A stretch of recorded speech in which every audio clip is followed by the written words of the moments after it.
Hello everyone, this is Professor Vigneron, and today I'm going to talk about new product development.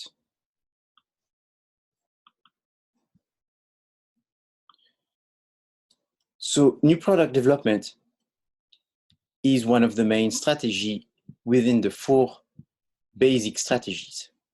New product development consists in creating a new product for an existing market. So most likely that you're creating a new product to replace an existing product. This works by selling the product to different customers, and eventually this product goes through multiple stages from a birth stage to a death stage as it gets consumed by the various customers, from the innovators to the laggards. The idea is that when you innovate, you can get more business. But being an innovator has some danger. You don't benefit from existing marketing. However, being the first one allows you to be the first brand or product to be recognized by the customers, so you develop a better target relationship. You also could become the product which becomes the category prototype, and also you are able to get more distributors when you have a product that is innovative. But innovation don't always succeed, because sometimes the market is not interested in your innovation. You don't have all the resources to carry through the innovations. Maybe there is some expensive cost in developing the product. Maybe you don't go fast enough, and the wants and needs of the customers may change. You may also have competitors that enter the market with a product that by the time that you launch your product, your competitor's product may be better. It may be also that it's a product that has a short lifespan. So product, some of them last forever. And here are some examples of sort of forever lasting products. They go from a birth and then they keep on going through the maturity. As you can see, there's actually two products from Nutella, but there's also Barbie and Mr. Clean, Tic Tac, and the Porsche 911. These are just examples. So when you have a new product and you want people to recognize it as a new product, you want to have some advantage. So as much advantage as possible, so that way they see a differential between what you were selling before and what you sell now. It needs to be compatible, which means that they can use it easily. It cannot be too complex. If the innovation is too complex, for the most part, it's going to be appreciated by the experts, but the consumers in general won't understand.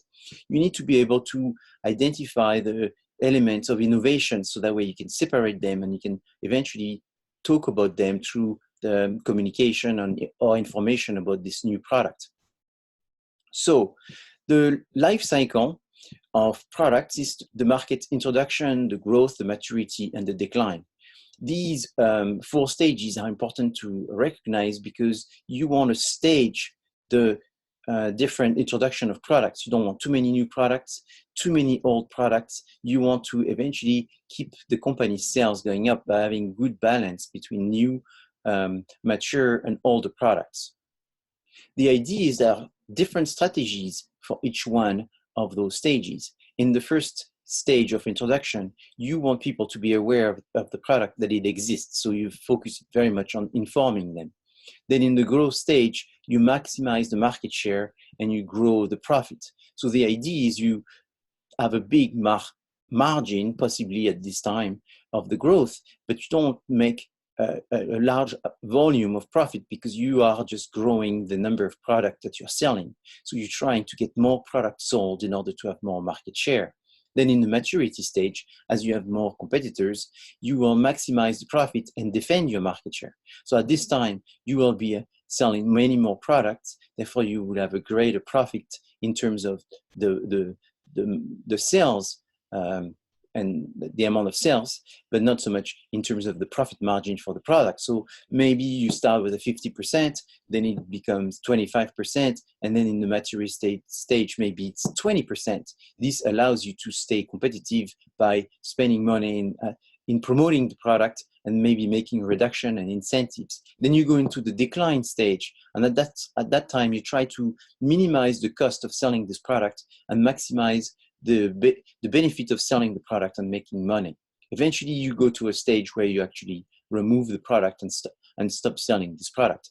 You don't replace the product with a new product when the existing product is in the decline stage. You want to have a product that is well launched before that, because you go through the adoption cycle, from the innovators, early adopters, until you get to the laggards. So everything needs to be synchronized.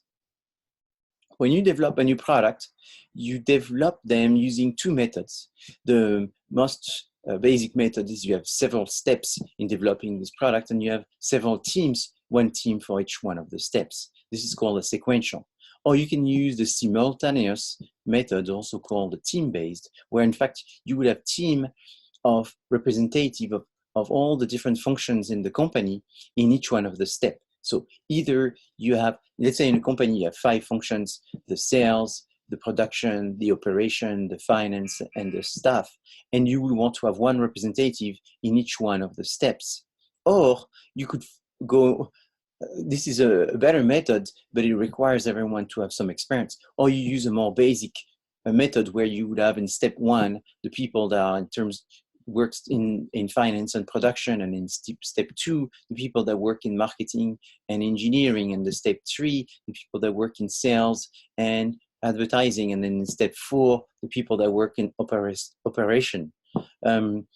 Obviously, the sequential is the most common, but the most efficient is the simultaneous. So there are 8 stages to develop a new product, and that's why this is one of the most complicated strategies, because this is summarized in 8 stages. The key thing to remember is not that it's 8. The key is to remember there's multiple steps. So the first steps is to identify maybe a need, identify something different, identify it through discussions with the customers, research through the customers, but also looking at what your competitors do. Maybe the distributors, since they're interacting themselves with customers, you could have some ideas. But also talking to your suppliers, who may have identified some new elements that you could use in creating new products, as long as these make sense for the customers. So once you've developed these ideas, and here it's very important to develop as many ideas as possible, because they are just options. You need to look at which one will be the best one. So you will go through filtering these ideas to identify the best one. So the best one are usually the one that have the more chances to be successful in the market, and the one that the company is most likely to be able to carry on. So the one that the company has strengths, the one that the company have resources in order to implement. Then you will analyze these ideas more specifically in terms of the likelihood that these will be profitable, that the market is ready for them, and that there will be some innovations that you will have that will make you competitive. As well, you want to make sure that you have this works in your schedule, in the time of organizing things, and that in the cost of implementing, creating this new product, you will eventually make some money. Then from this, you develop some concept. So it could be just a 3D, just a picture. It could be a simple design. It could be just a concept that you have a few ideas that you want to discuss with customers. So the concept development can be done by giving these ideas to the important people. So you give it obviously to the customers, you give it to your employees. The employees is another source. Like your salespeople is a very good source also to identify ideas. And then it's a very good source to actually test some of this concept at the very beginning. So here you don't test just one concept. You have set aside 2-3 concepts that you want to test to see which one is most likely to be potentially successful. Then you test this concept again with the customers, and you try to identify which one of these concepts is most likely to work the best, and what image will be the one that will have the best appeal to the customers. So the more the product is developed into a true functional prototype at this time, it's usually more difficult, it's more expensive, time consuming, but the more likely you will be making a better product later, because you're not talking just subjectively with some ideas, you're actually having a real product for the customers to use. So this is, I found very important for them to use a real product. Then you looking at the marketing strategy. So here you're thinking about what would be the target markets. So you're thinking about segmenting, targeting, and positioning. What about the sales objectives and the profit objectives, the type of market share that you want to get within a time schedule? You are going to look at trying to see the cost of organizing your distribution and the cost of producing the product and the cost of marketing the product. And then the third step inside the marketing strategy is to think about the long-term goals and also the marketing mix that you will have for this product. Then step 5 and 6 is the business analysis. So it's all about financial projection and see if it makes sense to put all these resources for this product. Then the idea is to minimize the chances that this will fail, or that it could be successful in terms of sales. But there's so many choices that you have to make, so many options, business options. You can't do everything, so you try to be selective in identifying the one that will generate the most profit. Then test marketing is this idea that you want to start selling this product, or at least simulate the sales of this product, and you want to try to identify anything that you could adjust at this time. So there's 3 methods to test. One is that you sell it in just a few cities which are representative, or you sell it into a few stores that are representative, or then you simulate it by making an experiment of selling the product with a group of customers and seeing how they respond to the product. So to conclude is when and where you sell, that's the commercialization, and that should be decided in the stage before, where you have actually done your test market by identifying the best months, the best area, the best marketing program that you will have in selling the product.